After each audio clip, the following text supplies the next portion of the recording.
welcome to episode 16 of Abbott and Costello Meet the Podcast, The Naughty 90s. I'm Jerry Shario, and with me here is an actor, director, playwright, musician, author, a truly unique individual just like everybody else, Nick Santamaria. You did say unique and not eunuch, right? I did, yes. I made sure I put the emphasis on the proper syllable, yeah. Thank you very much, because I'm a cut above. Yep. You almost put on bumped. I almost did. I stopped myself. I heard you stopped mid-bump. I didn't want to make it a grind. I'm sorry. Oh, my God. And we are talking about burlesque comedians, so that does yes, we are. Right in. Talk about a segue. Boy, that was good. Oh, boy. So today we're talking about a movie called The Naughty 90s, which to me sounds like a porno film for old people. They are naughty, those people in their 90s. Oh, yeah. And well, let's start out by welcoming my good friend and cohort on this fabulous podcast, Mr. Jerry Shario. How you doing, Hello pal? there. I'm doing well, sir. I'm doing well. Good. Trying to keep my head above water here, but, you know. Mm-hmm. Yeah, it's better. You don't say that to somebody in Florida, you know? True. However, you know, we got our first snowfall here last night in lovely Spokane, Washington. Well, thankfully, you know, about between 8 and 9 p.m., it started really coming down. But when I woke up this morning and looked out the window, you'd never know anything had happened. Really? Yeah. So it was one of those light snows that melted as soon as the sun showed its face. I'm guessing, yeah. Yeah. Oh, well. But it's portent of what is to come. I went camping with a portent once, and boy, was it bad. I couldn't get the zipper to work, nothing. But anyway, so yeah, things here are status quo, I might say. And we are definitely, holidays are already upon us. Oh, my gosh, yes. Halloween started Christmas, basically. I mean, yeah. You know, and I have a lot of friends who say, oh, yeah, we love that. We love the earlier the better, you know, the earlier the better. To me, it just makes the actual holiday less special. You know what I mean? When it really does. You know, a wonderful job that I had. I worked 6 years at a local radio station here in town. Mm-hmm. And it was, you know, live and local, and it was great. The one major thing that I hated about the job was that we started planning for Christmas in August. Oh my God! Which you have to do, you know. I know. It's radio. You're going to have promotions and programs and things, and so you have to. But it just bugged me to pieces to think about Christmas that early. Well, I mean, it is. It's weird. It's just really weird. Where do you dredge up the spirit during August? You know, yeah, you're sweating. You're building sweat men on your front lawn. Yes, you know. So let's get down to the subject at hand. And that is the film called The Naughty 90s, as I mentioned before. They started shooting it after the holidays. Now, I have a funny story. Most Abbott and Costello fans know this story, but for those of you who are among the uninitiated, Christmas was Lou Costello's personal holiday. He claimed it as his own. And for years, I lived right around the corner from his house on Long Ridge Avenue. I could have walked it, you know, and I used to go and just look at it. But what he did every year was create traffic problems around his house because people would come from miles around to see his house decorated. Now, there was a mechanical Santa Claus on the roof with mechanical reindeer.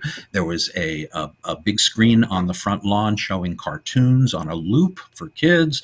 You know, it was just a big display. It was huge. And every year it would be the same thing, the traffic. Well, George Gobel, the comedian, bought the house across the street. And in true George Gobel understated fashion, he had on his mailbox one light bulb with a note reading, "See our display across the street."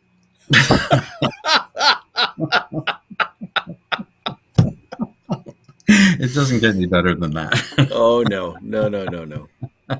But there is a story that the Universal guys, the Universal crew, used to come and decorate the house for him. And one year he was late at the studio, and his family lit the lights before he got home. And he wouldn't speak for like 2 days afterwards. He was so upset that he didn't get to do it. So that's what I mean. Man. He was a kid at Christmas. And of Yeah. course, he sent his minions out with baskets for people who couldn't afford dinner and all that stuff. He did that every Thanksgiving and every Christmas. Anyway, and Bud too. They were both very charitable men, very, very kind, charitable men. So that's my Christmas story. And after New Year's, they started shooting this January 14th, 1945. Now, 1945 is very interesting for one main reason. Abbott and Costello are pretty much known today as the team that helped us get through World War II, right? Their best years, people always say, are the World War II years. I don't always agree, but they started out right around Pearl Harbor, and now this is, they're shooting until July 1945. So it's the beginning and the end, of the war. Yeah. But interestingly, with the end of the war, their popularity started waning a little bit. They started noticing a little less at the box office, and there were some things that needed to be done to help, get rid of that problem. But here's what's interesting about this movie. First of all, why were Abbott and Costello slipping? It's because they were overexposed, and I mean like ridiculously so. Universal would make 10 movies a year. They made so many Abbott and Costello movies. They just wanted to keep the cash rolling in. MGM was releasing their movies as well at the same time Universal was releasing their movies, and they were on radio every week. They were doing personal appearances in theaters, and they were everywhere. You couldn't spit without hitting Abbott and Costello. So, not that you'd want to, but this movie kind of represents the start of the slide, and they started experimenting after this film. The reason I'm bringing this up is because my co-author on the annotated Abbott and Costello, Matthew Coniam, mentioned that, and I've heard a few people say this since then, their next films for Universal were departures from their norm. It's Little Giant and The Time of Their Lives. In these two movies, they separated the boys. They played separate roles. They were not a team. In fact, they were in very few scenes together during that time. And that was all because they needed something different. And Lou kind of put this into play with the executives. We've got to do something different. So Matthew Coniam said this was the first film where they weren't officially a team, which I don't really get.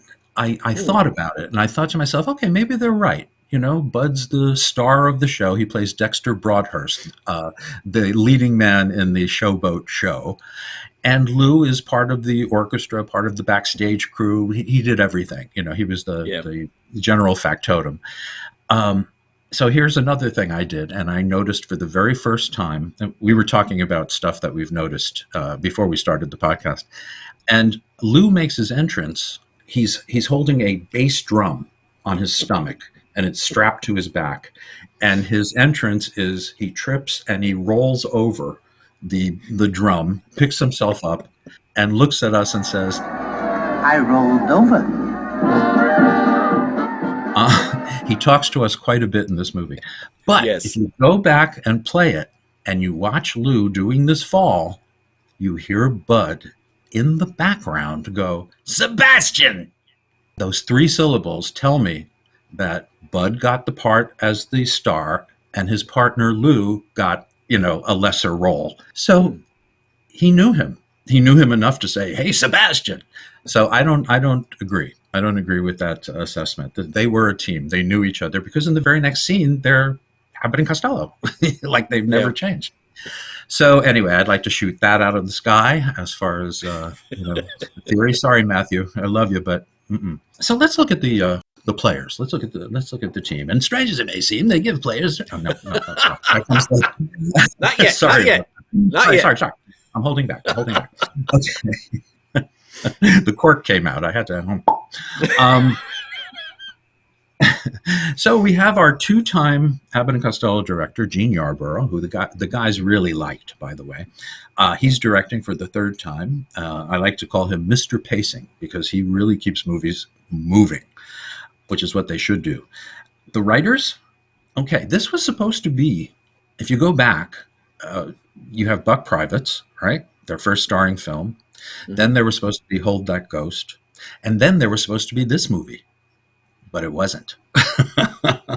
The first script, the first treatment was by Edmund Joseph, and it was Hal Fimberg. Now, Hal Fimberg, you'll remember, was a writer on The Big Store for the Marx Brothers, and he was kind of exclusively a writer of special material for the Ritz Brothers. Worked for them for years. So he was in on this from the beginning. But since it wasn't made in 1941 or 42, they gave another pass on the script. They gave it to Edmund Hartman, who wrote, a few of their recent movies, and John Grant, of course, who is now co-producing with Edmund Hartman and unbilled Milton Feld. I don't know why he didn't get a credit. He was also a producer. But they brought on two gag men, one billed and one not, and for good reason. Felix Adler, the great comedy writer, not the famous clown, he wrote a lot of the two-reeler stuff in this movie. There's a lot of two-reeler stuff, and you'll know what I mean when we get there. But also Clyde Bruckman was uncredited, and he added a few things that everything was taken away. And the only thing I recognize is one gag, and again, it was stolen from Harold Lloyd. Now, we talked about this, Clyde Bruckman, a tragic story. He became an alcoholic. He started repeating himself, stealing from himself, but actually stealing from Harold Lloyd, who owned the material that Clyde Bruckman wrote. Harold Lloyd was a real jerk about it. He sued everybody, and he ruined the life of Clyde Bruckman. But anyway, so he added something, and once we get to that scene, I'll tell you what it was and why it was taken out. Okay, so those are our script writers. They're all wonderful guys. And then we have the songwriters in this, and there's only one original song. Now, in most movies in those days, they like to put an original song in because it could be a whole new cash cow, if it becomes a hit. And they put a 1940s song into a movie that takes place in the 1890s. But it's okay, it works, because it kind of has the flavor, I can't get you out of my mind. Anyway, we'll get to that. Those were written by Jack Brooks and Edgar Fairchild. Now, Jack Brooks, this is interesting. Jack Brooks wrote the lyrics for Old Buttermilk Sky, the great Hoagie Carmichael song. Yeah. He also wrote the lyrics for That's Amore. Now, this is interesting to me because I always assumed that Harry Warren, who wrote the music for the song, had something to do with the lyrics because Harry Warren was actually Italian. Probably the only Italian songwriter on Tin Pan Alley. And I thought, how perfect, That's Amore. But then I found out later that Dean Martin hated the song and that the lyrics are so hokey, and they were written by Jack Brooks, who wasn't Italian. So it kind of makes sense. And it became Dean's first million seller, believe it or not. And interestingly, he also wrote for Jerry Lewis in Cinderfella, one of the worst songs I've ever heard. Let me be a people, not a VIP. I don't want to be anybody else but plain old me. I'm going to wipe a little vomit. Hold on. Okay. You know what happens in your mouth sometimes? Yeah. And Edgar Fairchild, I'm sorry to say, his I think his most famous song was I Can't Get You Out of My Mind from this movie. And then there's three other songs, and we'll get to those when we get to them. Okay, so Naughty 90s. Yes. Bob Thomas's book, Bud and Lou, which is an excoriating, is that how you pronounce it? Excoriating. Yeah, I believe so. Book. Yeah, ruining reputations. And even if it's not the proper way to pronounce it for his book, it's good enough. Yeah. He had Eddie Sherman behind him, who obviously had a bone to pick with the boys because, boy, did he. Yeah. He really threw them under the bus. But anyway, the story has it that the opening titles say Bud Abbott and Lou Costello, Bud on top, Lou on the bottom. Yeah. And in the little O's, for Costello and Abbott, Lou pops up first out of the O, and you see him mouth, "Hey, Abbott," right? And all of a sudden, Bud pops up in his O in Abbott, and scares Lou, and the two of them kind of flinch and look at each other, and that dissolves into the title, The Naughty 90s. Bob Thomas made us believe that Lou created a snit on the set. I will not have him pop up first. I will pop up first. It's kind of like going back to the ridiculous idea of him wanting to call it Costello and Abbott. I don't believe any of it, and nor should you, because it's just sensationalism and, trying to make them look bad. So anyway, it's a very cute opening, the way they do that. And the opening scene to me is very interesting. It shows, the banks of the Mississippi, and we see a showboat going down the Mississippi. And there's a dock where all these guys are lifting the bales of hay and everything, and they're singing a song, about the showboat coming. And I noticed for the first time that they are superimposed over that film clip of the showboat going. So they're not actually there. Yeah, you could see the outlines. Yes, this was the first time I noticed it as well. And after watching this film, I don't know how many times. Yeah. Yeah, isn't it interesting? Yeah, there's a few things I noticed for the first time in this movie. The showboat itself is a model. And I think it's one of the best models I've ever seen, because I, for the first time, noticed that it was a model. And again, like Jerry, I've been watching this movie since I was knee-high to, a pie. What else is slapstick? To a cream pie. There you go. Yeah. But they were smart enough to save the portion of the showboat that they built for Showboat. Universal made what is considered the best version of Showboat in 1936. And now 9 years later, they're using it again, and it works beautifully. There are some shots in this movie, some dolly shots following the action, like in the gambling casino. And it's forever. It's like a Martin Scorsese shot. And when I say shot in his movies, you never know. Okay. So we see the showboat. We see it coming in, and Captain Sam is played by Henry Travers. Now, dear old Henry Travers, born in 1874 in Prudhoe, Northumberland, England, to two Irish immigrants. Yeah, and he appeared in some great movies. I mean, most notably, It's a Wonderful Life as the Angel. And he was also in Mrs. Miniver. He was in oh my God, so many movies. I have to get my notes here. Bells of St. Mary's, It's a Wonderful Life, The Invisible Man, and one of my favorite Hitchcock movies, maybe in my top three, Shadow of a Doubt. Just incredible movie, and he's an incredible actor with eyebrows you could sleep on. They're just huge. He would come up and hit people in the face with them. Those are big eyebrows. You got to. Oh yeah. Those are big eyebrows to follow. So yeah, and his real name, by the way, was Travers Hegarty.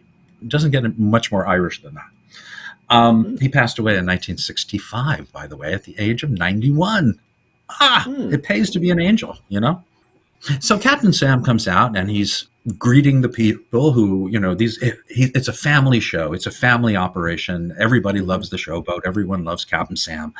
And he introduces his lovely daughter, and she's played by Lois Collier. Now, Lois Collier, she started out in Worcester, Massachusetts. And I'm looking for my notes. If you'll excuse me 1 second. Yes, 1917 she was born, and she wasn't born in Worcester. She was born in Sally, South Carolina. Sally, South Carolina? That's like a nickname. And she started out in Westerns, eventually went to Universal, where she started making woman pictures. Now, I'm not talking about Betty Davis or Joan Crawford pictures. I'm talking about Weird Woman, Cobra Woman, Jungle Woman. Those are woman pictures for Universal. Okay. So she got onto the Universal horror merry-go-round and did quite well with that. She passed away in 1999, by the way. She lived a nice long life. So yeah, so he introduces her, and then he introduces the leading man of the big showboat show, and that's Bud Abbott, looking better than he ever looked before. He's playing heartthrob leading man Dexter Broadhurst, my favorite name for Bud. And he comes out, Dexter Broadhurst. And he comes out, he takes a bow, and they cut to three young ladies whose eyes are fluttering and their hearts are alight with romance and dreams of love with Bud. But the interesting thing was, and I wonder if this bothered Bud, they were three of the homeliest women on that dock. Sorry, go back and look at the scene. They did not go to the the Universal Chorus Girls for this one, and I don't even know if they put out a casting notice. Wanted 3 women who find Bud Abbott attractive. I don't know. I really don't know. So anyway, I just thought it was funny. On a related note, and further down the line here, the song "I Can't Get You Out of My Mind." Yeah. The main thing I noticed, not only does she sing it well, but the 3 guys that are backing her up all look like they're about 50 years old. I have that note here. And I say exactly that. It's like they're 50. Yeah.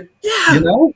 Well, a lot of the chorus boys were in the Army, Yes, and the Navy, and the Marines, And so does this mean that the chorus girls also were, and that's why we've got these 3 at the beginning? I don't know. I don't know if it's connected or not. But they all looked like, they were ready for their tonic. Yes. It was really something. I love that I wrote the exact same thing. That's amazing. Okay. Then we meet Lou. And Lou, like I said, he comes out with his drum. He does this grand entrance, rolling over on the drum. He's really talking to us in this movie. We are his partner in this movie. He talks a lot. But anyway, our villains are watching this whole thing from a carriage, and good old John Hamilton, Perry White from the old Superman show, he plays the sheriff, and he's escorting the 3 crooks out of town. Now, the 3 crooks are played by, I got to tell you, 2 of my favorites. One is Alan Curtis. Now, we remember him from Buck Privates. He was the angry chauffeur and, leading man there. And here he is one of the 3 crooks, one of the 3 bandits who are going to take over the Showboat eventually. Interestingly, about Alan Curtis, I mentioned this in the Buck Privates, and I'll say it very quickly. He worked uncredited in Hollywood for a few years until Joan Crawford saw him and got a little woohoo excited and introduced him all around and got him his first real part in a movie called Mannequin. And from there he started working, but he had an ego problem, and he eventually was let go and was, relegated to Universal, playing, second-rate parts. Sadly, he died from a botched kidney operation when he was just like 43 years old. He had the operation. He died for 4 minutes. His heart stopped for 4 minutes. They revived him, but 5 days later, he died. He died of complications. Yeah, very sad. And even more sad for Rita Johnson. Now, I don't know if you're a fan of Rita Johnson or if you know who she is, but I absolutely have been a fan since I was a little kid. Not only did I find her incredibly attractive, but number 2, nobody plays a sneaky bitch. Sorry, like Rita Johnson. She's usually the other woman in a comedy situation. Other woman meaning the one who doesn't get the guy at the end. There were a few actresses that had that, and they played it constantly. Gail Patrick was one. Helen Vinson was another one. Natalie Moorhead was another. But Rita Johnson was the one for the 40s, from the 1940s. I loved her in The Big Clock with Charles Laughton. She annoys him to the point where he kills her in cold blood. It's really quite harrowing. But she was born in Worcester, Massachusetts. It was her. She's trying to. There you go. Only. Yeah, 1913. She died in 1965. Unusual circumstances. In 1948, she got a brain injury. She was in a coma for 2 weeks. She said that an industrial-size hairdryer fell on her head and knocked her out and caused brain damage. People like Walter Winchell and Dorothy Kilgallen and all the gossip mongers were saying that it was spousal abuse, and she was just trying to hide it. But this ruined her life. She played a few other parts, mostly sitting down because she was somewhat paralyzed.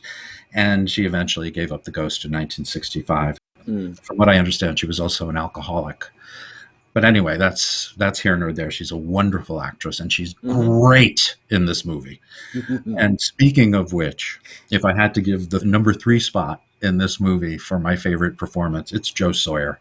Yes. Joseph Sawyer had such an affinity with these two guys, with Abbott and Costello. He worked so well with them. He had just done Hit the Ice, where he played again. He played one of 3 crooks. But in this movie, he is so lively. Screaming, his scream. Nobody screams like Joe Sawyer, you know. There are certain scenes where they're hurting him, and he's like, it's amazing. But he's having the time of his life. So Joe Sawyer, born in 1906, passed away in 1982. He was born in Ontario, Canada, and passed away in Ashland, Oregon, not far from you, Jerry. Ah, yes. Of liver cancer, and he was 75 years old. So our 3 crooks decide they're going to go see the show at the Showboat because they're waiting for, they live in St. Louis. They have to go back to St. Louis, and they're waiting for the boat to take them. So they go see the show. Now, Lou with his drum, okay, he's part of the parade that goes through town to announce the Showboat. And he's the last person in line, and he's hitting the rhythm, the drum in front of him, and he can't see in front of him. Okay, the drum is too high over him. So he's hitting the drum and he's following the band. Eventually the band takes a right and Lou keeps going straight. So he's alone hitting the drum. People are looking at him. Horses are getting out of the way. And eventually he walks into a ditch and disappears and falls over. One of the things I wanted to mention is that there's an outtake from this scene. Lou is walking with the thing, and originally he was supposed to walk into a barn full of cows, and that's where he was going to end up at the end of the scene. Okay. Unfortunately, 2 of the cows wanted to get on record their romantic action. How do I put this? They didn't care that we were looking, so they didn't use that. That would have added somewhat to the naughty part of the naughty 90s, I'm sure. Yeah. You're absolutely correct. All right. Now, I love this scene. The show is Bud with the sawmill, it's whatever. And he's talking to the leading lady, Lois Collier, and he's acting really big. I must see the man about my invention, and then we will live forever, blah, blah, blah. Okay. Lou is behind the scenes doing the sound effects, and that's just a recipe for disaster. My favorite part is when the snow comes down. The door opens on the set, and it's not supposed to. And he has to come out and close the door. And Bud, of course, is yelling at him, "What are you doing? There's a show going on. What are you doing?" And he's hammering the door. And, of course, the whole thing falls down. Then he moves around and hits the wrong thing, and a ton of snow falls on the stage, ruining the effect, of course. But then we get to the point where there's a baby crying. Actually, there's 2 babies crying, and they're in the front row, of course. And Lou takes a bottle of milk, and he does these wonderful machinations with them, these little tricks he does with his hands, where he flips the thing, and I still do them all. I learned from him. And you know something? There's something about people like Lou Costello and Curly Howard. I'm going to mention both of them because both of them have some wonderful shtick. That had to be developed during childhood. I have to say, all of those crazy little tricky things that they do, they must have been doing it since they were kids. You can't be that newly dexterous. Newly dexterous, you're newly dexterous. Oh my God. It just goes from one thing to another. But yes, I will agree with you on that. They are both have such mastery over those little bits of business and shtick things that they do. Yeah. It just says they had to have been doing it for years and years and years.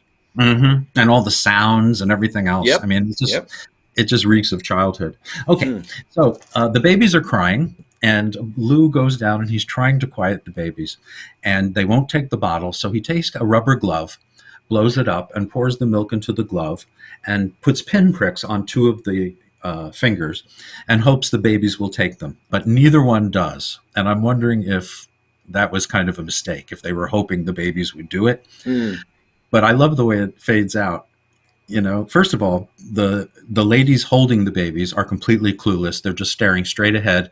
They're ignoring Lou. They're ignoring the babies. And I'm like, who are they? Bud Abbott? They're just sitting like nothing happened. But it fades out with a really nice shot of one of the babies crying and Lou crying next to the baby. And it just makes sense. Yes. It's really nice. I really like it. It just makes me wonder if the two mothers were just so enthralled with Mr. Broadhurst up on the stage that they didn't even notice that their babies were screaming like that.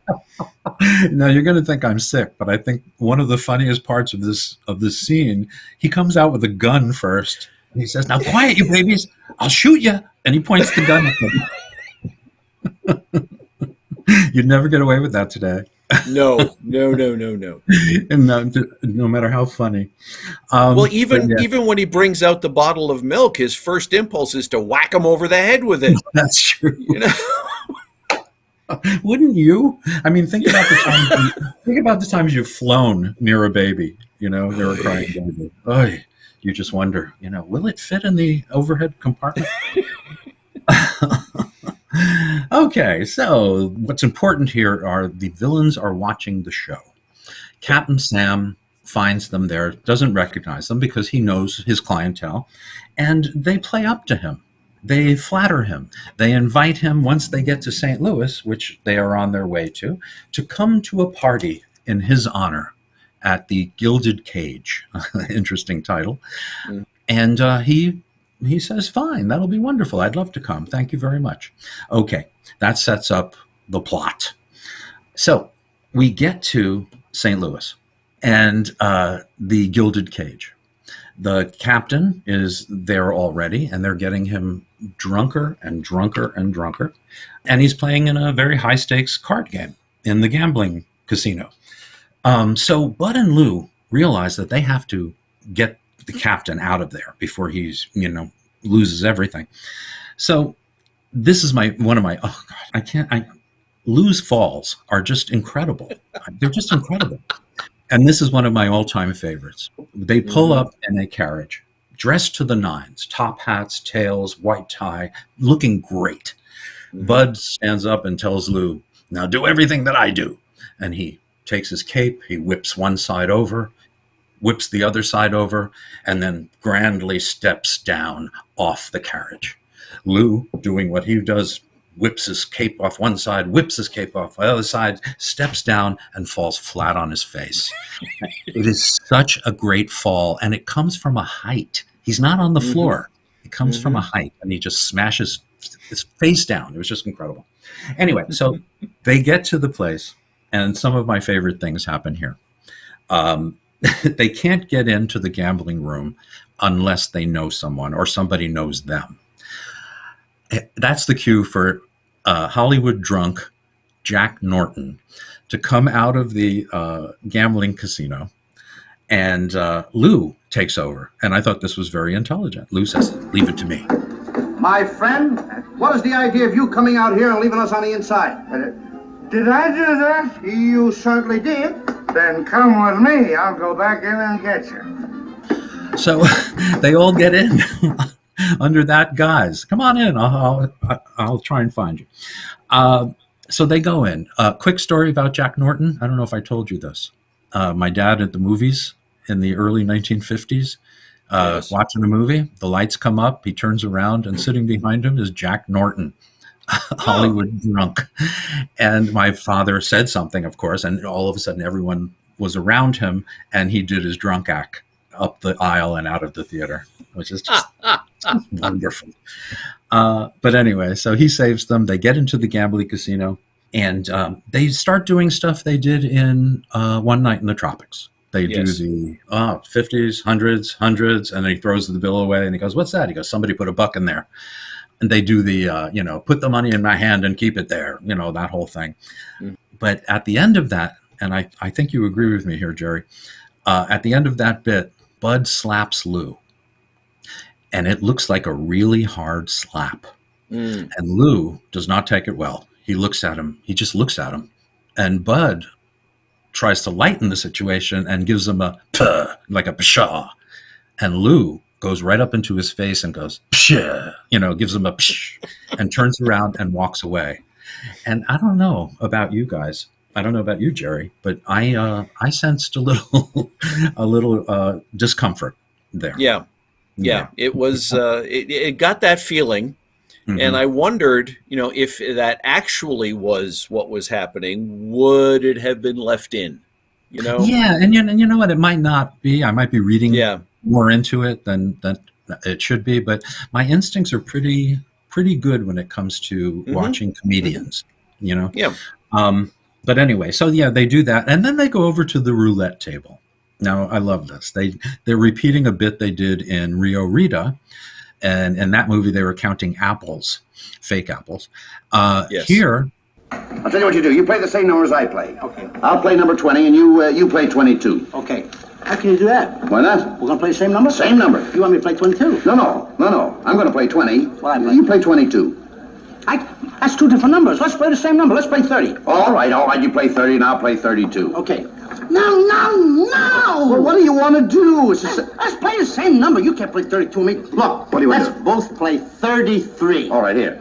33. Put it on 30. so what happens is Joe Kirk, Lou's brother-in-law, is the croupier, and every time they bet on number 33, the actual roulette ball lands on 33. But then as soon as they look and say, oh, we won, a magnet makes the ball jump to another number.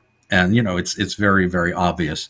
There's one shot where they're suspicious, and Bud crosses his arms and looks at them suspiciously. And right at that moment, Lou does the same thing. And the two of them, it's a beautiful picture of the two of them looking suspicious, and that's real teamwork. I love that kind of teamwork.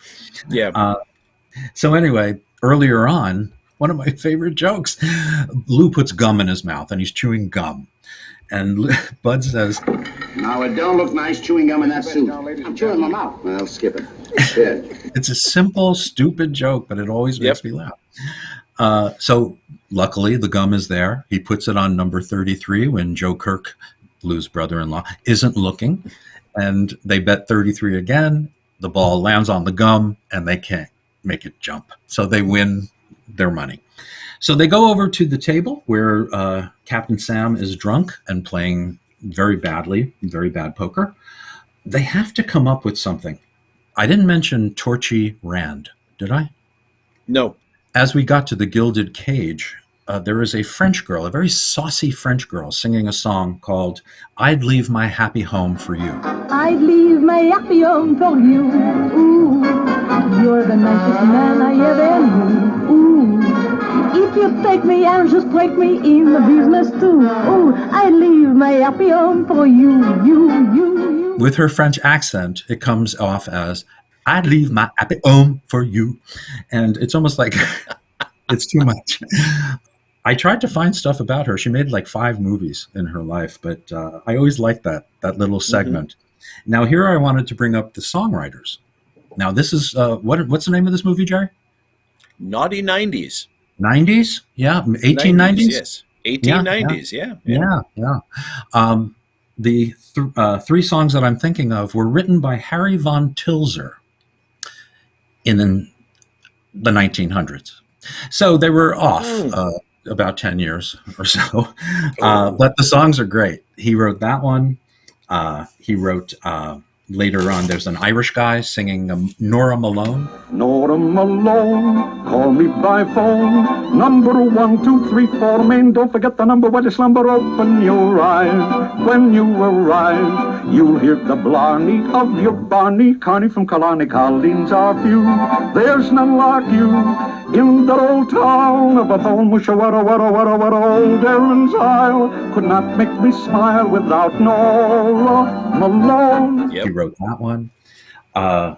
And he also wrote another one. What was it? On a Sunday afternoon in the merry Sunday afternoon in the merry month of June. Take a trip up the Hudson or down the bay. Take a trolley to Coney or Rockaway.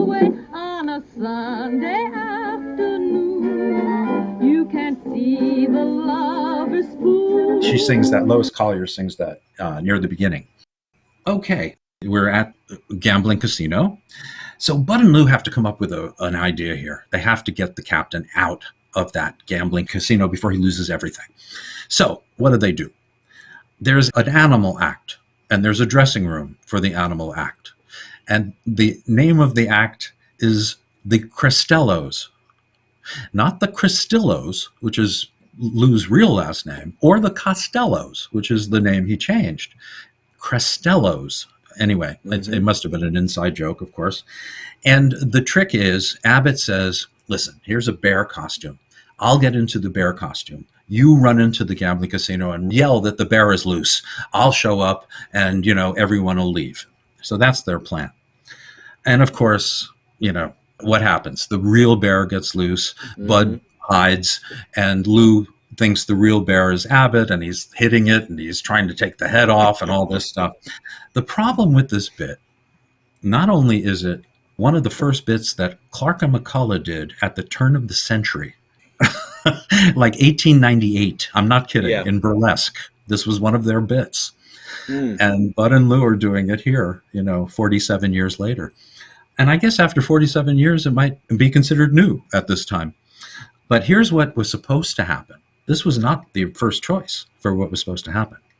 Clyde Bruckman, the master of stealing from himself, he developed a sequence for Harold Lloyd in 1925 or 6, The Freshman, Harold Lloyd's college comedy, football comedy.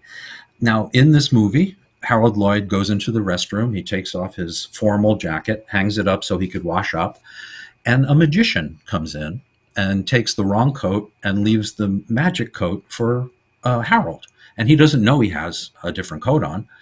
And as he's dealing with people at the party, rabbits are coming out of his sleeves, all kinds of magic tricks are happening around him. And it really is quite hilarious.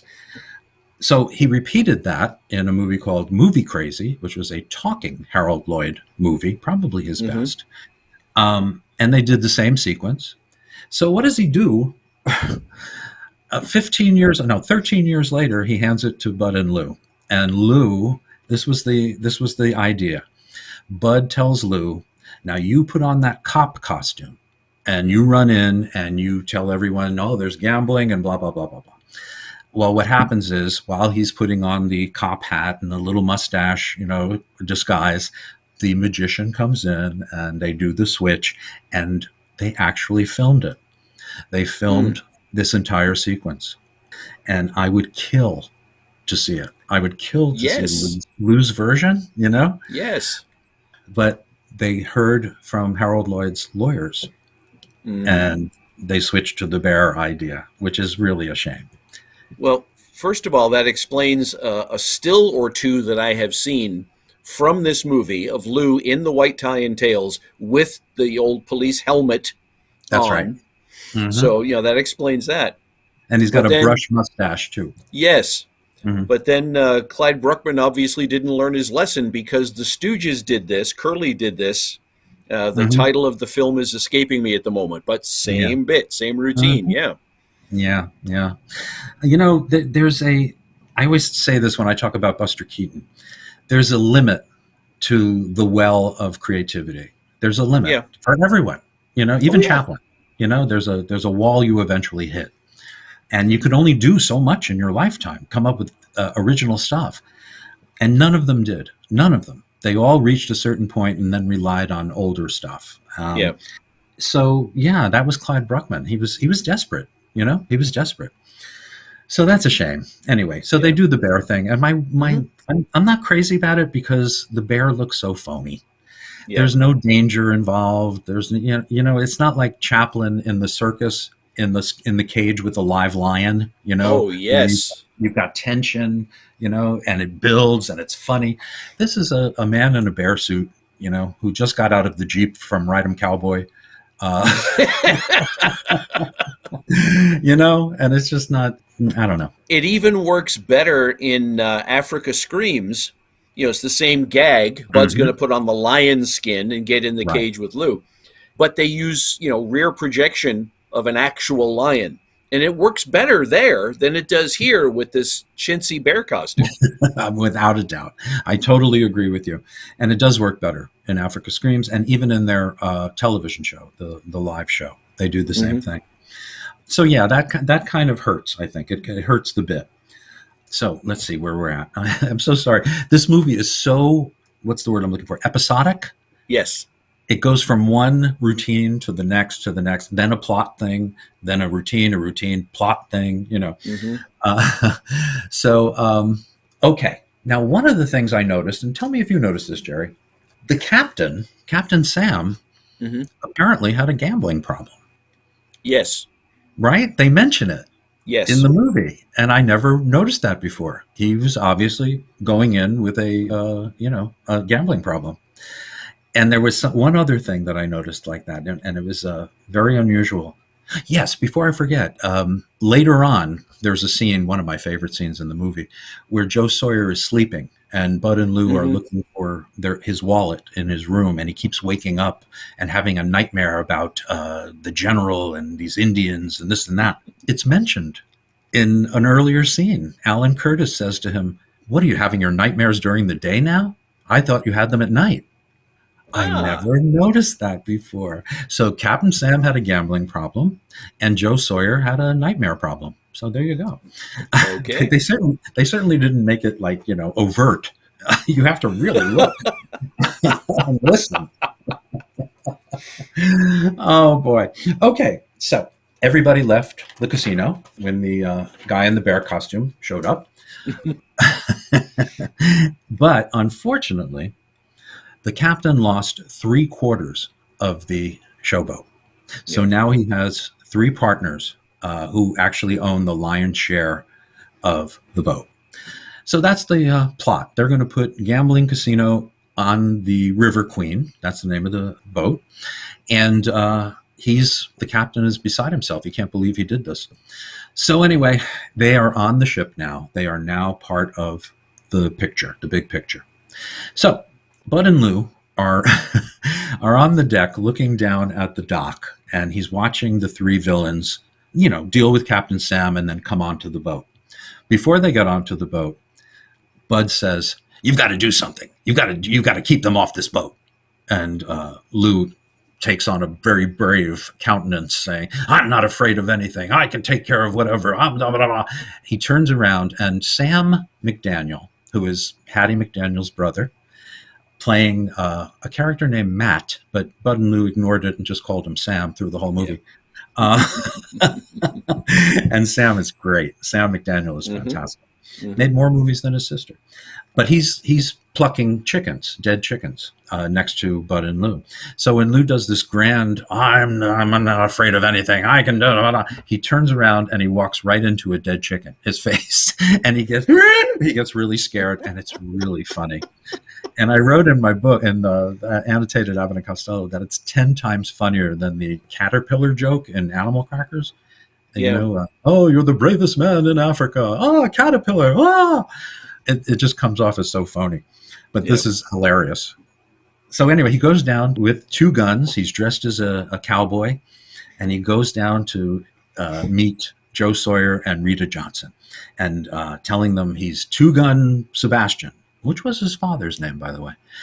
And he's got his guns, and he's saying, "You can't come on. I'm a crack shot. I'll shoot you." And he looks up, and there's some stock footage from like 1910 of chicken hawks flying around in the sky. And Lou just, lifts his gun and shoots. And Bud takes one of the chickens and throws it from the boat to Lou's feet. So he's like, "Yeah, see, I never miss." And he goes, "Watch this." And he shoots twice, and 3 birds fall. And it just gets worse from here. The last one he shoots, and it's a bald one that's already been plucked.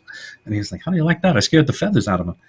But anyway, they ignore him. They push him aside, and Lou, resignedly tosses the guns or moves the guns away, shoots towards Joe Sawyer, who's off camera, and you hear the first of Joe Sawyer's screams. And when you see Joe, his pants are down, and he's wearing polka dot long johns.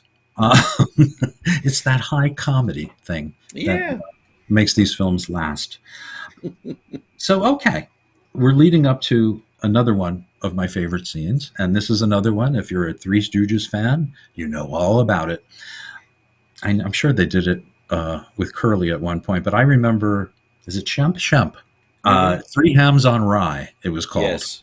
Right? And Yep. it's the same situation. A broken pot holder somehow gets onto the layer cake and covered in frosting. And before you know it, everyone eating it is spitting out feathers. And it's very funny. And it's done very well here. Yes. This is Felix Adler, of course. And while he's making the cake, that's my favorite part. Yes. He's like an artist, with putting the frosting on and then another piece. And, his hands are full of frosting. And at one point he steps back to look at the cake and he puts his hand on his hat. And it's like covered in frosting, fingerprints and stuff. And eventually he brings it out and everybody starts eating it and spitting out feathers. But it's the final scene, the final picture in that bit. Mm-hmm. It's a long shot of the whole room. It's like a shot out of Citizen Kane. You get everything. But it is covered in feathers, people coughing feathers. There must be 1 million feathers. And it fades out on that. And that's all you need. It was just great. Okay, well, I got news for you. The next thing is probably why this movie is memorable to most people. And that's because they do what both Jerry and I feel is the very best version of Who's on First. Oh, yeah. Now, a lot of people are going to say, no, the TV show in the 50s. I totally disagree. Number one, you didn't need the laughter, behind it. Of course, it was the TV show, so you kind of had to have it. But they also screw up a few times in that version, and I kind of wince sometimes. Mm-hmm. Lou forgets some things, and they are all on the money in this one. It is just, it's as close to perfect as you could get. And they are acting like they are just fantastic. They both believe every single word. Now, this was shot twice, and it was in real time, 2 cameras. The first time, they couldn't use it because the crew was hysterical. The second time, after Gene Yarborough yelled at the crew and said, "You've got to, stop it. Just don't laugh." So they had one wide camera on Lou, because he was like hitting himself on the head with the bat and having to get his hat and all that stuff. And then the classic 2-shot of the boys. And of course, in the background, and I noticed this maybe last year after watching this movie for maybe 50 years, 60 years, that the backdrop says Patterson on it, Lou's hometown. Yes. Anyway, so they do the most perfect version of Who's on First out there. And they told the audience, look like you're laughing, but don't laugh, because they were going to dub it in later. But they decided not to. Yeah. But you hear the cameramen laughing. If you put your ear up there, you will hear the laughter. You got a pitcher on the team? Wouldn't this be a fine team without a pitcher? I don't know. Tell me the pitcher's name. Tomorrow. You don't want to tell me the date? I'm telling you, man. Then go ahead. Tomorrow. What time? What time what? What time tomorrow? You're going to tell me who's pitching. Now listen, who is not pitching? Who is on? I'll break your arm. You say who's on first? Why come up here and ask? I want to know what's the pitcher's name. What's on second? I don't know. Third base. Isn't it great?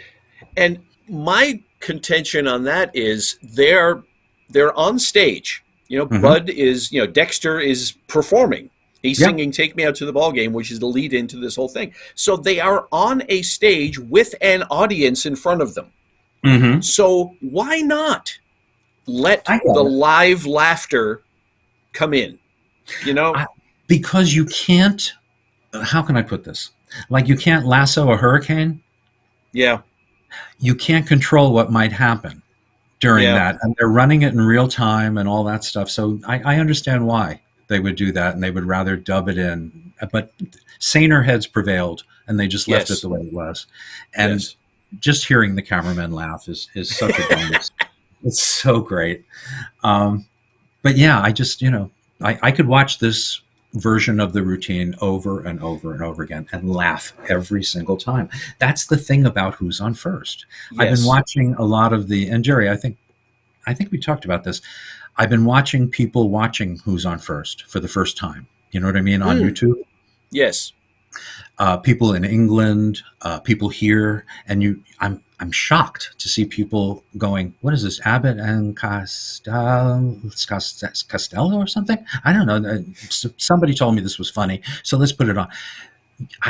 I can't believe how many people don't know this routine and don't know Abbott and Costello, but it never fails. Never fails. They are always at the end. We've got to see more of this, these guys. And to those who say the television version is better than this one, I'm sorry, this is the version that is playing on a continuous loop at the Baseball Hall of Fame. Absolutely. And the record is up there on the wall. Yeah. And the boys, I think they were more proud of that than anything else. Yeah. Being in the Baseball Hall of Fame. I was there recently, 10 years ago. And I was watching the routine, and it was me with a bunch of fathers and their sons watching. Mm-hmm. And the sons were young. The sons were bored. I hate to say it, but the kids were a little bored. It was too long for them. They lost it after a while. And the fathers were laughing like crazy, along with me. But it just goes to show you that what television and internet has done to younger people, they just don't, they don't have that capacity. They don't have that capacity for, hanging on for a long period of time.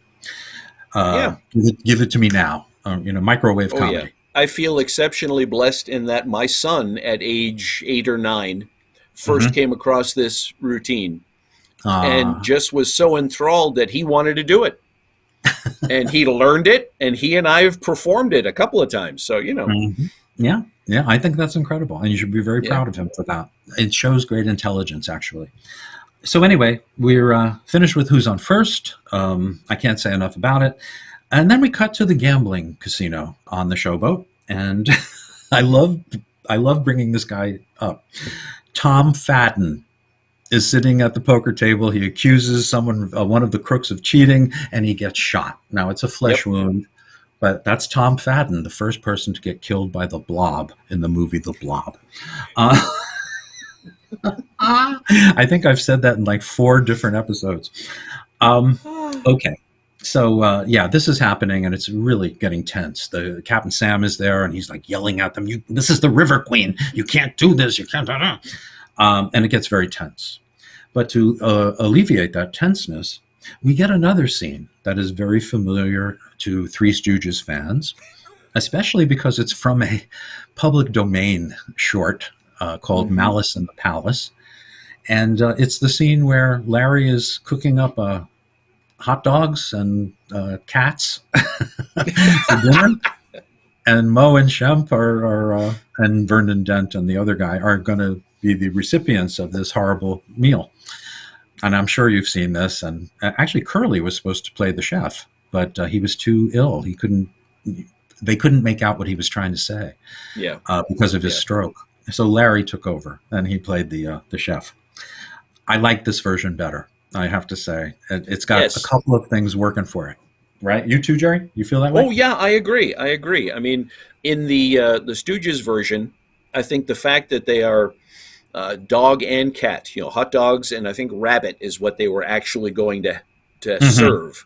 Yeah. But, they think that Larry's chopping up a dog and a cat, Right. But they keep it simple, just the cat, and they reference it's a catfish that they're actually preparing. The Sam McDaniel is in the kitchen with and the Lillian other cook. Yarbo. Lillian Yarbo, yeah. Mm-hmm. And they're referencing these cats, the cats, as they say, the catfish. Yeah. Right. They shorten it only to torture Lou Costello. Yes. So they're talking about the cats, and we're going to make these. I want one of those cats, And Lou is hearing this from the dining room. He's hearing this in the kitchen, and he's getting scared. He's getting nervous already, especially since the chef comes out. Sam comes out and grabs the cat and brings it into the kitchen, holding it by the scruff of the neck while he's holding a cleaver, because the cat is like stealing food and running around. So he brings the cat into the kitchen, and the cat is safe. He puts it away. they're supposed to have chopped meat, right? 2 little patties of chopped meat, 2 little hamburgers, and Sam brings them out and puts them up, on their plates or on their dinner table, and the cat makes its way under the table. So whenever Lou puts his fork into the meat, the cat goes, meow. And his pantomime is just, it's so much better than Mo and Shemp. I love Mo and Shemp, but sorry, this is another level. And eventually he pours his milk onto the patty, and you hear the cat going, licking it up, and the milk disappears into the meat. It's like... Now, one of the main reasons this is better than the Stooges is Bud Abbott. Yes. Just like with the oyster stew. Bud is absolutely clueless, sitting there watching. It's perfectly good meat. Eat the meat. It's perfectly good. And Lou has a line that I always found curious, but I always loved. He looks at Bud's food, and instead of saying, "Is yours all right?" he says, "Are you going to like yours?" It's like looking into the future, Like yours. It was such a child thing to say, Mm-hmm. So anyway, this goes on, and he puts the fork in the thing, and the cat is like, whatever. And at the very end, of course, it's just pandemonium with the cats jumping up and down and him, hitting the meat and all this stuff. It's a very good scene. It's a very funny scene. And if you're a student of comedy, hold it up against the Stooges. Maybe you'll like the Stooges better. Yeah. But I love Bud's dialogue during this scene. You've got to eat something. What, cats? He's completely clueless. And since when do they drink milk? They don't look like milk drinkers to me. No. And I love when Lou is petting the meat patty, and you hear... Oh, God. It really is great stuff. Okay. And then there's another bit. See, this movie is just one bit after another. Yes. The fishing scene, right? They're on the deck fishing, Mm-hmm. and Lou's got his pole in the water, and Bud's got his, and Lou he's putting his bait on the hook, and it's an apple. What are you using for bait? Apple. Suppose you use a worm. The worm is in the apple. Go ahead. Which makes perfect sense to me. The worm's in the apple. So what this is basically is Lou keeps catching a big fish, and the fishes get bigger and the fish get bigger and bigger and bigger, and he keeps throwing them back as bait, so he'll get an even bigger fish. And there is an outtake. I love to mention these outtakes because they're so funny and dirty. They're doing the thing, and Lou's pulling up the fish, and Bud's saying, "Pull it in, pull it in, pull it in." Lou looks at his crotch and says, "Is it out?"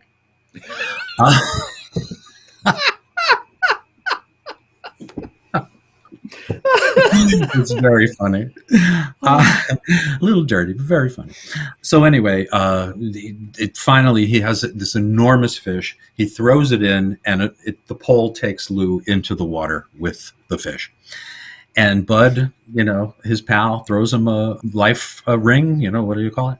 And it's attached to a rope, and he starts, using the winch to pull Lou up. And he's got the thing tied around his stomach, so he's folded in half, being pulled up. But he notices, as he's pulled up, very Harpo Marx-like in A Night at the Opera, he sees into the porthole of the room of the villains, and he hears them planning. So once he gets up, he tells Bud, he says, "Hey, lower me down. I can hear what they're saying down there." All right. So it just so happens at this point that Joe Sawyer is shaving. And he's got, he's putting the cream on his face, and they're talking, whatever. Lou goes down into the porthole on the other side of the porthole, and they do their version of the mirror scene. Mm-hmm. Yeah, this is interesting because no one ever topped the Marx Brothers in Duck Soup. That is the gold standard of mirror scenes. It was done by Max Linder back in the silent days. It was done by Chaplin and the Floor Walker in 1916. So it's not a new bit. But the thing that gets me about this one is that it could have been so much better, and I'll tell you why. This is where my comedy writing comes in. Mm-hmm. Lou looks nothing like Joe Sawyer. Right. All right. And he's really not making exactly the same moves and whatever that would make it believable that Joe Sawyer would be taken in with this. Mm-hmm. Well, had they established maybe that he has a seeing problem, maybe he needs his glasses or something like that, or maybe he was drinking or something along those lines as an impediment to, this very obvious contrived situation.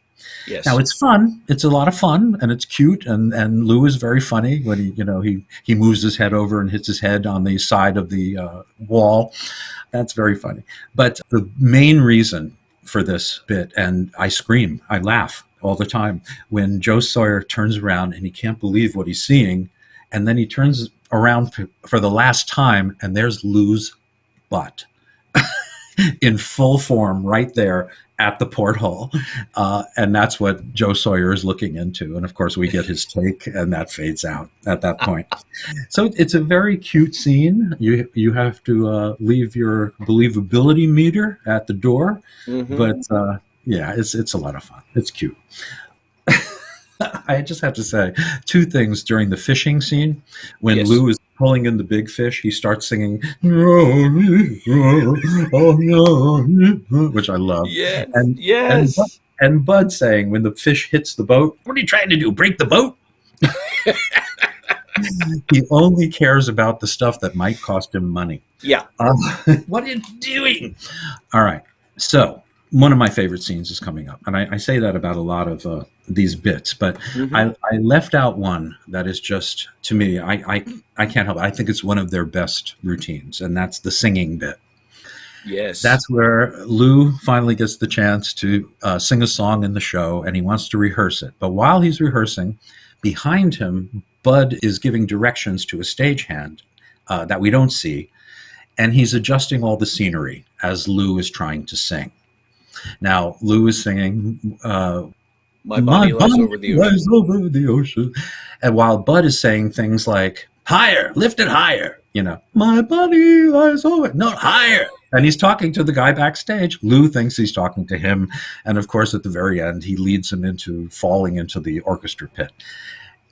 When he tells him to get low all the way down to the floor, I scream. It is just so fun.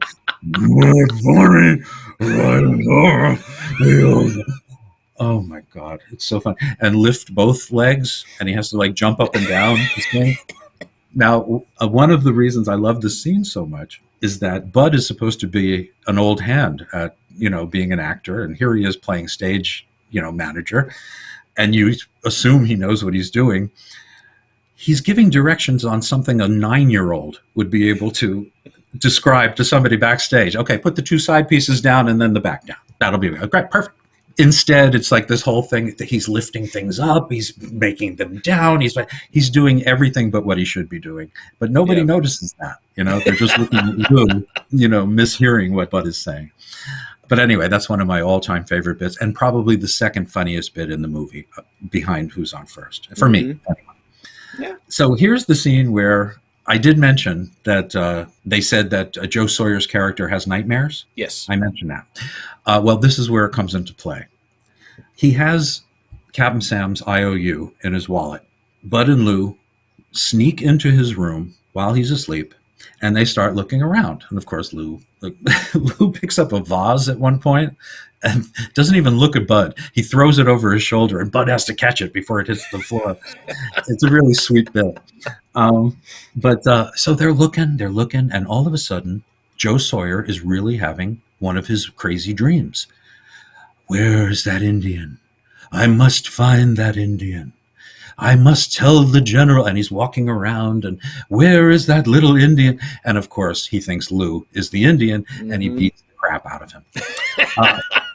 And every time he leaves him in this horrible position, he turns to us and says, "This I must tell to the general."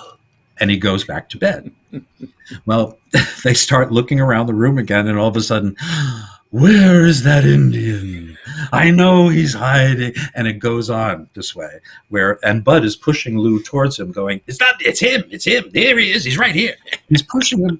into, and he's just beating up Lou and all this. And it finally ends where they don't get the wallet, but he ends up kicking Joe Sawyer into a trunk and closing it and saying to us, of course, tell that to the general. And he runs out, and that's the end, the end of the scene. It's a great, really great routine. And I'm surprised they never did it again, you know? Yeah. That's another one of those that I think they missed out on because it's just so funny. And Joe Sawyer, he's having the time of his life. You know it. You just feel it. It's just fantastic. Okay. Lois Collier, who could use a sandwich. She is so skinny. You know, I want to throw her some like mozzarella. Here, eat this. Eat this, Lois. You know, anyway. So she sings I Can't Get You Out of My Mind, written by Jack Brooks and Edgar Fairchild. Apparently, Edgar Fairchild, this was his biggest hit. And it wasn't really a hit. So, sorry, Edgar. And as she's singing, there is this amazing panning shot of the gambling room. It goes on forever. It's like a Martin Scorsese panning shot. You know, it doesn't cut, and it takes us right up to the stage where she's singing. It's just great. It really is great. And it's a really sweet song. Let's hear a little bit of that song. I can't get you out of my mind. My one thought is you, and somehow I find that I can't keep you out of my dreams. You're here, you're there, you're everywhere, or so it seems. I can't get you out of my heart. You're right there to stay, and though we're apart, you left so many memories behind that I can't get you out of my mind. No, I can't get you out of my mind. And I think we mentioned that the chorus boys behind her looked like they were applying for Social Security. I can't get you out of my mind. I'm surprised you can get anything in your mind other than senility. You know, God, these guys were so old. I guess the guys weren't home from overseas yet. Yeah. So anyway, she sings, and Alan Curtis he's in love with her. He falls in love with her. And he decides he's going to help her out. And he's going to double-cross the double-crossers. I thought that was very interesting that they cheat to get back at the cheaters, basically. Yeah. I did want to mention one thing, though, Jerry, and I hope you won't hold this against me, but our good friend Kevin Brownlow found a clip, very rare clip, one that was never released. You've heard of the Lux Radio Theater of the Air? Yes. Yeah. Cecil B. DeMille hosted it for most of its run. By this time, it was William Dieterle was running it, the director at Warner Brothers, and they did the radio version of It's a Wonderful Life. And Jimmy Stewart was all set to do it. In fact, he was a neighbor of Bud's, but Jimmy fell ill. And he couldn't think at the last minute of anyone to ask, so he went over to his friends, Betty and Bud Abbott, and he said, well, Bud, would you? Certainly I will. Sure, yes. So we have a clip of It's a Wonderful Life. It was never shown. Bud didn't have enough rehearsal time, and they didn't know about his penchant for ad-libbing. So let's hear this little thing around this holiday season. One of the great holiday movies of all time, It's a Wonderful Life, starring Bud Abbott as George Bailey.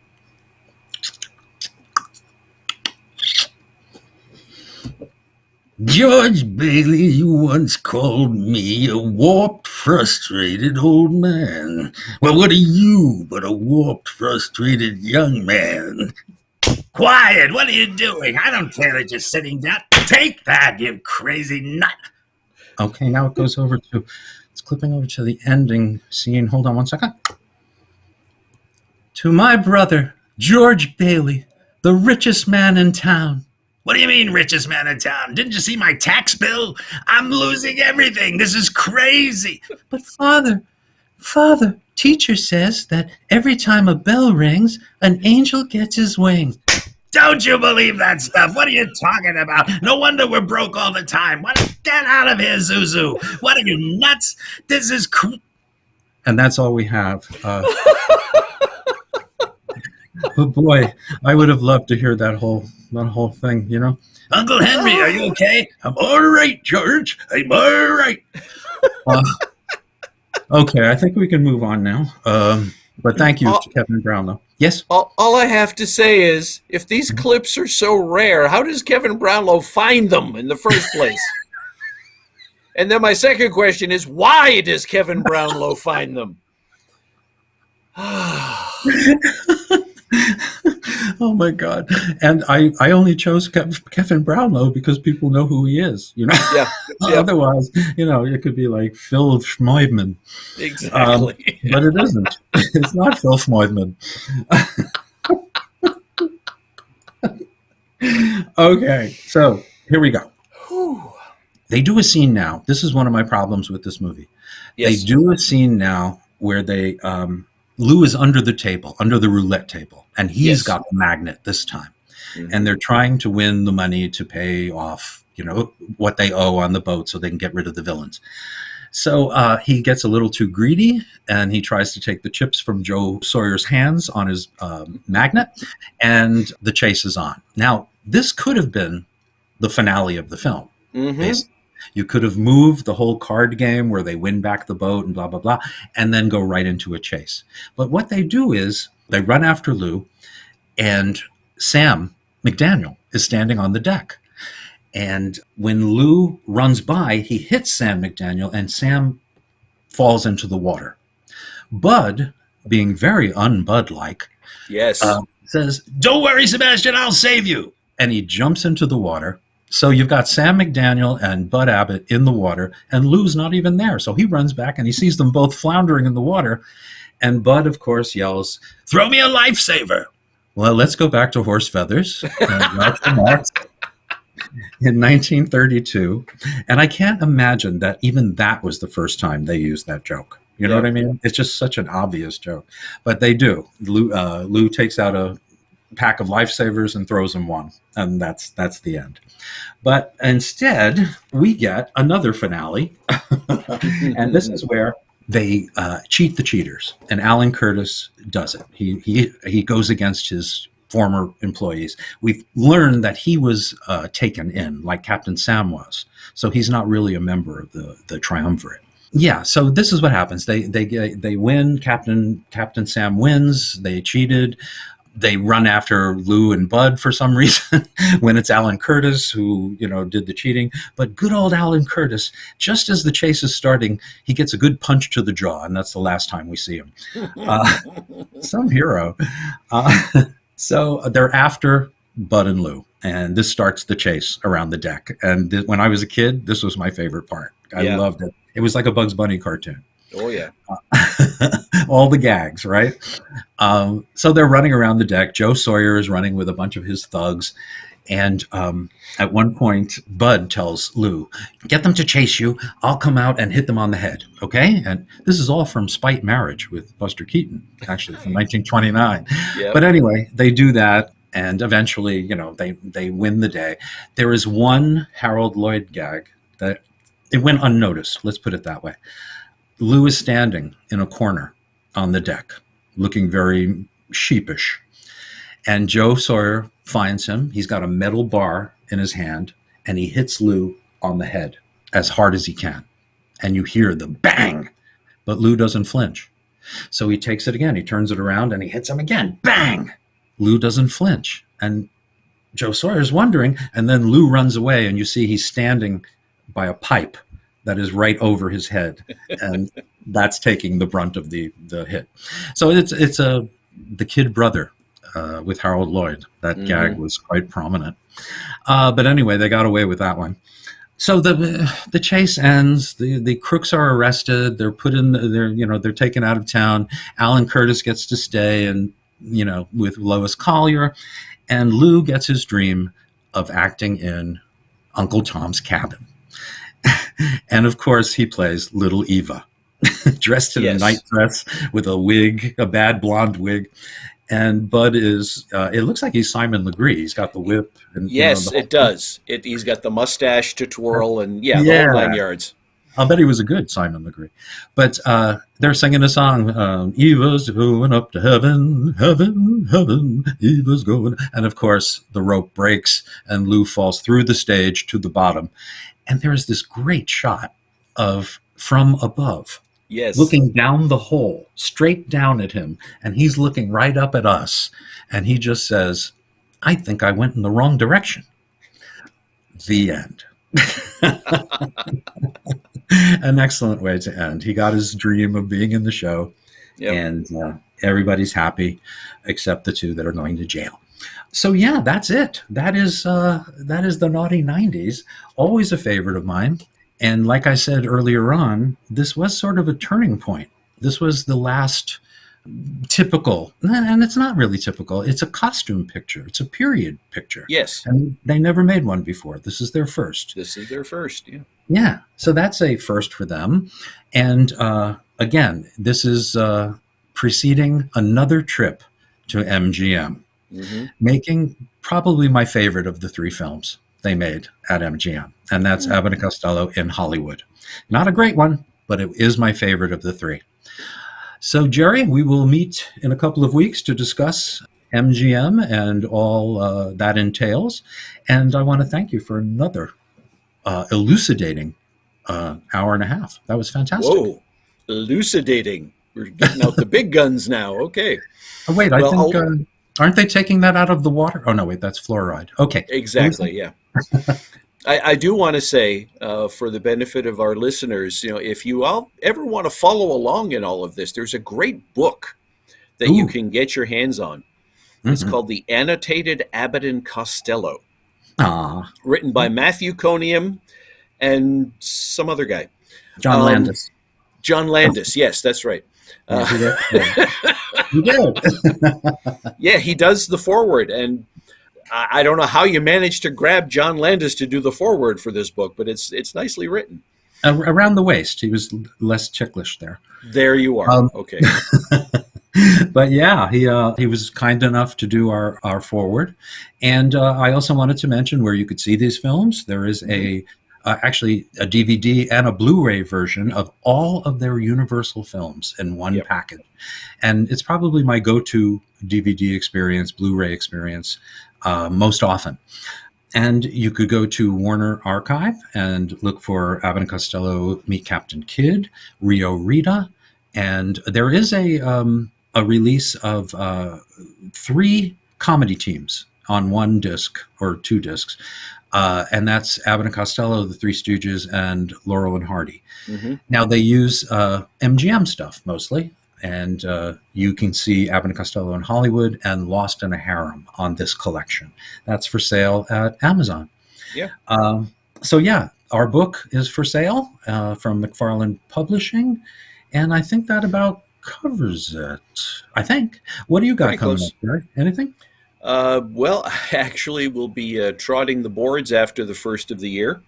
Wonderful. I just got hired. One of our local universities makes a habit of casting, primarily students in their productions, but they all often hire a, for lack of a better term, professional actor from the community, to take on one of the roles. And it's a teaching experience as well. So, giving the students an opportunity to work with different people with different experiences. So I will be in a production of Something Rotten. Ooh, which is a very funny show. Yeah, and you'll be wonderful in it. Oh, boy. I'm jealous. But that's great. That is a very funny show. You're going to have a great time. Yeah. Yay. Okay. Well, ladies and gentlemen, thank you for listening. I'm really loving the numbers on our podcasts. And, I'm just keep coming. Keep coming back and tell your friends about it. And I know it's kind of egghead stuff. as far as the movies and everything and what goes on behind the scenes. But, we're trying to we try to keep it light and user friendly. Let's put it that way. Yes. So keep using us, and we will see you next time with Abbott and Costello in Hollywood. Thanks.